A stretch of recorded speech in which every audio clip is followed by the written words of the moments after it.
పోచంపల్లి పట్టణంలో భువనగిరి ఎమ్మెల్యే జై భీమ్ జై బాపు జై సంవిధాన్ పాదయాత్రను చేపట్టారు. ఏఐసిసి టీపీసీసీ ఆదేశాల మేరకు జై భీమ్ జై బాపు జై సంవిధాన్ పాదయాత్రను పోచంపల్లి పట్టణంలో చేపట్టిన భువనగిరి ఎమ్మెల్యే కుంభం అనిల్ కుమార్ రెడ్డి పోచంపల్లి వినోబా మందిర్ నుండి పాదయాత్రగా బయలుదేరి మహాత్మా గాంధీ విగ్రహానికి, డాక్టర్ బిఆర్ అంబేద్కర్ విగ్రహానికి పూలమాల వేసి నివాళులు అర్పించారు. రాజ్యాంగ విలువలపై ప్రజల్లో అవగాహన పెంచడమే ఈ కార్యక్రమం లక్ష్యమని, ప్రజాస్వామ్యాన్ని రక్షించుకోవడానికి రాహుల్ గాంధీ జై బాపు జై భీమ్ జై సంవిధాన్ నినాదానికి పిలుపునిచ్చినట్లు తెలిపారు. పార్లమెంట్ సాక్షిగా రాజ్యాంగాన్ని బీజేపీ పార్టీ అనగదొక్కాలని చూస్తుందన్నారు. అమిత్ షా అంబేద్కర్ ను పార్లమెంట్ సాక్షిగా అవమానించారన్నారు.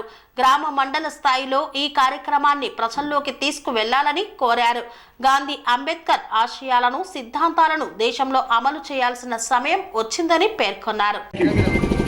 విశేషణ మిత్రులకు పోచంపల్లి మండలము పట్టణము మరి అందరికీ వచ్చిన మిత్రులందరికీ నమస్కరిస్తూ ఈరోజు చాలా సంతోషం. ఒక గొప్ప కార్యక్రమంలో మనం పాల్పంచుకుంటున్నాం.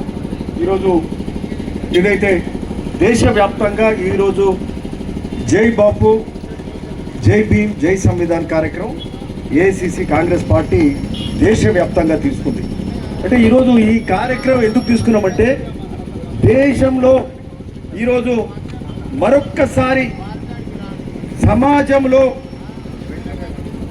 సమాజంలో మళ్ళా విచ్ఛిన్నకర శక్తులు ప్రవేశింపజేసే కార్యక్రమం చేస్తున్నాయి. సమాజాన్ని విచ్ఛిన్నం చేసే కార్యక్రమం చేస్తున్నాయి. దేశంలో ఒక అరాచకం సృష్టించే కార్యక్రమం చేస్తున్నాయి. ఈరోజు ఈ దేశం ఒక మౌలిక సూత్రమే శాంతి, సామరస్యం, అందరితోటి కలిసిమెలిసి ఉండాలనే ఆలోచన తప్పితే ఇంకొకటి కాదు. ఈరోజు స్వతంత్రం తీసుకొచ్చిన కాంగ్రెస్ పార్టీ, గాంధీ మహాత్ముని పోరాటం వల్ల స్వతంత్రం వచ్చింది. అంబేద్కర్ రాజ్యాంగం వల్ల ఈరోజు దేశంలో శాంతి, సామరస్యం విరసిల్లుతుంది. రాజ్యాంగం వల్ల అనేక మందికి మేలు జరిగింది. ఈ దేశంలో ఉన్న సమాజం అంతా కూడా సముద్రత స్థాయికి ఎదగాలి, సమానత్వ దిశగా ముందుకు పోవాలి, అందరూ శాంతిగా ఉండాలి, సామరస్యంగా ఉండాలి అనేదే గాంధీ మహాత్ముడు మరి సూచించాడు. అంబేద్కర్ రాజ్యాంగం రచించాడు. మరి ఆ బాటలో ఈ దేశం ముందుకు పోతుంటే గడచిన 3 సార్లు ప్రభుత్వానికి వచ్చిన భారతీయ జనతా పార్టీ ఈరోజు విచ్ఛిన్నకర శక్తులను ప్రోత్సహించే కార్యక్రమం చేస్తుంది. మనకు కాంగ్రెస్ పార్టీకి గాంధీ మహాత్ముడికి, అంబేద్కర్ కు సర్దార్ పటేల్, మరి జవహర్లాల్ నెహ్రూ, ఇందిరా గాంధీ, రాజీవ్ గాంధీ వీళ్ళంతా మహనీయులు మరి త్యాగాలు చేసుకొచ్చిన ఈ దేశంలో వాళ్ళ ఆలోచన అంతా ఒకటే ఉండే, సమాజం బాగుండాలి, అంతా సామరస్యంగా ఉండాలి, అట్టడుగు వర్గాలకు మేలు జరగాలి, పేద బడుగు బలహీన వర్గాలు ఈ దేశంలో వందలాది సంవత్సరాలు అణిచివేయబడ్డారు, వీళ్ళందరూ సమున్నత స్థాయికి రావాలని చెప్పి వాళ్ళు ఆకాంక్షించారు.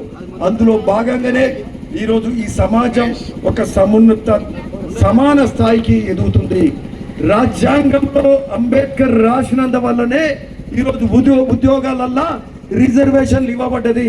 ఎస్సీ ఎస్టీలకు బీసీలకు ఉద్యోగాలు వస్తున్నాయంటే ఈ యొక్క రాజ్యాంగంలో రాజ్యాంగం ముఖ్యం. రాజ్యాంగంలో రాసినటువంటి రిజర్వేషన్ల హక్కు పేదోని హక్కుగా మరి రాజ్యాంగంలో అంబేద్కర్ రాసినట్టు కాబట్టి మరి మనకు ఉద్యోగాలు వస్తున్నాయి. పేద బడుగు బలహీన వర్గాలకు అసైన్ ల్యాండ్స్ ఇచ్చారు. పేద బడుగు బలహీన వర్గాలకు అసైన్ ల్యాండ్స్ ఇచ్చారు. ఎస్సీలకు అసైన్ ల్యాండ్స్ ఇచ్చారు, బీసీలకు అసైన్ ల్యాండ్స్ ఇచ్చారు. ఇందిరాగాంధీ గారు మరి వారు సీలింగ్ అగ్రికల్చర్ ల్యాండ్ సీలింగ్ తీసుకొచ్చి మరి భూసంస్కరణ తీసుకొచ్చి మరి ప్రతి ఒక్కరికి భూమి ఉండాలి అనే ఆలోచనతోటి 50 ఎకరాల కంటే ఎవ్వరికి ఎక్కువ భూమి ఉండొద్దు, అంతా కూడా పెత్తందారులు, జమీందారులు వాళ్ళందరి దగ్గర ఉన్న భూములన్నీ కూడా ఒక్క ఆర్డర్ ద్వారా మరి బిల్లు పెట్టి అగ్రికల్చర్ ల్యాండ్ సీలింగ్ తీసుకొచ్చి పేదవానికి భూమి ఇచ్చే కార్యక్రమం నాడు ఇందిరాగాంధీ గారు చేశారు. ఇప్పుడే వినోబా భావే గారి జయంతిలో పాల్పంచుకొని వస్తున్నాం. వారి రజతోత్సవం వజ్రోత్సవ కార్యక్రమంలో ఈరోజు పాల్పంచుకొని వస్తున్నాం. 75 ఏళ్ళు గడిచింది. ఈరోజు దేశంలోనే ఎక్కడ భూదానం మొదలైందంటే ఈ పోచంపల్లికి మొదలైంది. వినోబా భావే గారు గాంధీ శిష్యుడు భూమి అడిగి పోచంపల్లి మొదలు పెడితే వేదరి రామచంద్రారెడ్డి గారు 100 ఎకరాల భూమి ఇక్కడి నుంచి మొదలైంది. మరి అట్లా ఇక్కడి నుంచి మొదలైన ఈ భూదానోద్యమము 45 లక్షల ఎకరాలు దేశవ్యాప్తంగా ఇచ్చిన సందర్భం నాటిదైతే ఇందిరాగాంధీ గారు ఒక్క ఆర్డర్లో కోట్లాది ఎకరాలు తీసుకొని మరి పేదవానికి ల్యాండ్స్ అసైన్ చేసి వాళ్ళకు భూమి నుండే కార్యక్రమం కాంగ్రెస్ పార్టీ, కాంగ్రెస్ ప్రభుత్వం ఆనాటి నాయకత్వం బ్యాంక్ జాతీయం చేసే కార్యక్రమం చేశారు. బ్యాంకులను నేషనలైజ్ చేసే కార్యక్రమం చేశారు. ఆ రోజు పెద్దలకే భూమిలో బ్యాంకులు లోన్లు ఇచ్చేది, పేదవానికి కూడా రుణం ఇచ్చేలాగా నాడు బ్యాంకులు చేసిన కార్యక్రమం మరి ఇందిరాగాంధీ గారే చేసిన తప్పే ఇంకొకరు కాదు. ఆ తర్వాత ఈ విధంగా అట్లనే మరి మినిమం ఏదైతే పనికి ఆహార పథకం కూడా కాంగ్రెస్ హయాంలో పని లేకుండా ఎవ్వరు ఉండొద్దని చెప్పి జాతీయ ఉపాధి హామీ పథకం కూడా మరి అది కూడా మరి రాజీవ్ గాంధీ గారు మరి ఆలోచనతోటి మరి ఆ యొక్క కార్యక్రమం కూడా మొదలైంది. రైట్ టు ఎడ్యుకేషన్ యాక్ట్, ప్రతి ఒక్కరికి చదువు అనేది ఒక హక్కు అనేది కూడా కాంగ్రెస్ చేసింది. సెక్యూరిటీ యాక్ట్, ఈ రోజు మొన్నటిదాకా దొడ్డు బియ్యం తినేది ఈ దేశంలోనే తెలంగాణలోనే కాంగ్రెస్ హయాంలో కోట్ల విజయభాస్కర్ రెడ్డి హయాంలో ₹90 బియ్యం ఇవ్వాలని ఆ రోజు ఒక్కొక్కరికి 6 కిలో ఆలోచన చేస్తే తర్వాత వచ్చిన ఎన్టీ రామారావు దాన్ని ముందుకు తీసుకెళ్ళిండ్రు. ఆ రోజు ఇప్పుడు దొడ్డు బియ్యం తినే పరిస్థితి లేదని చెప్పి ఈ రోజు కాంగ్రెస్ ప్రభుత్వం రేవంత్ రెడ్డి గారి ఆధ్వర్యంలో ఒక్కొక్కరికి 6 కిలోల సన్న బియ్యమే మనం ఇస్తాం, దొడ్డు బియ్యం తింటలేరు పేదోడు అని చెప్పి మధ్యతరగతి వాళ్ళని సన్న బియ్యం ఇచ్చే కార్యక్రమం చేసారు. ఇది అంతా ఎందుకు చేసారు? ధనికుడు తినే సన్న బియ్యము పేదోనికి కూడా అదే బియ్యం ఇవ్వాలి. ఇది సమానత్వం. ఇది మన ప్రభుత్వం ఆలోచన, రేవంత్ రెడ్డి గారు ఆలోచన తప్ప ఇంకోటి కాదని కూడా ఈ సందర్భంగా ఈరోజు ఇందిరమ్మ ఇండ్లు నాడు కాంగ్రెస్ హయాంలో ఇచ్చిండ్రు. ఈరోజు ఇందిరమ్మ ఇండ్లు గత 10 ఏళ్ళకే ఒక్క ఇందిగలే. ఈరోజు ఇందిరమ్మ ఇండ్ల కార్యక్రమం కూడా మొదలవుతుంది. 21 తారీఖు లోపల లిస్టు ఫైనలైజ్ అవుతాయి.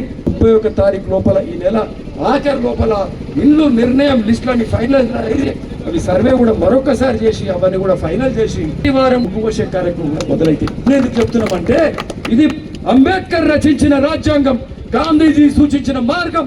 మరి ఇందిరాగాంధీ, రాజీవ్ గాంధీ ఈ దేశం అంత సమానత్వం దిశగా ముందుకు పోవాలి, రాజ్యాంగం మనకు చెప్పిందని చెప్పి, సంవిధానం మనకు చెప్పిందని చెప్పి మరి ఈరోజు ఆ ఆలోచనలో బాగానే పనేసియా మెరిడియన్ హాస్పిటల్స్ ప్రతి సామాన్యుడికి అందుబాటులో అంతర్జాతీయ వైద్య ప్రమాణాలతో వైద్యం, 24 గంటల అంబులెన్స్ సర్వీసుతో పాటు అత్యవసర సేవలతో ఏర్పాటైన చికిత్సా విభాగం.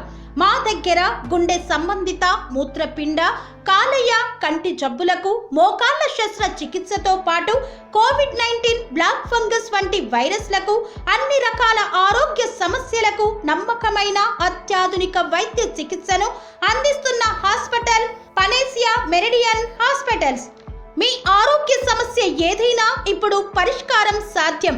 సంపూర్ణ ఆరోగ్యం కోసం సంప్రదించండి panacea meridian hospitals, opposite Beeramguda Kaman, RC Puram, Sangareddy district, pin code 502032. సంప్రదించాల్సిన ఫోన్ నెంబర్ 0845524177 మరియు 7893757770.